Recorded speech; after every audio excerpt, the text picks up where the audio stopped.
All right, we're going to be looking at the 12-point striking pattern. We're going to be using this post as a Pell, and we're going to be doing a pelling exercise.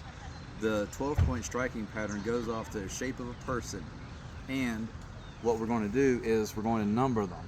So number 1 is going to be the left side of the person's head.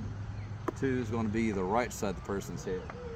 Elbow, elbow, middle, collarbone, collarbone, knee, knee, face, face, head. So what that looks like for the footwork is, as I'm going to strike to this side of the person, this foot comes forward. The only time I'm not changing feet to get the full rotation on the strike is from going from number 5 to number 6. So going from the middle thrust around to the first collarbone thrust. The rest of the times I'm going to be taking a step and switching feet. Alrighty. So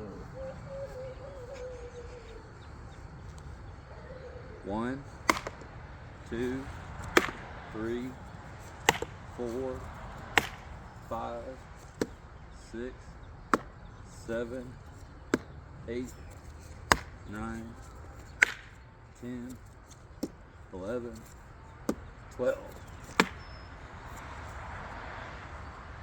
There's a couple of different things that you can do for power on these.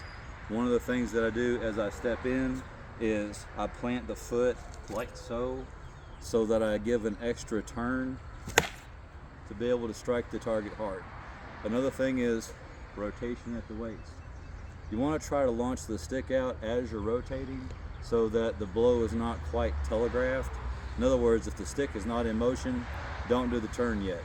The main thing that you have to be sure is that before the stick reaches the target, you are going into the rotation. So stick launches out, then you rotate into the turn. The rotation will still give you all of the extra power that it can provide. The stick moving first means it's a little less telegraphed. If you start with a rotation and then launch the stick out, they have longer to react. So when going for power, remember the stick goes out as you're turning at the same time. And it still works just the same as if you do it rotating first.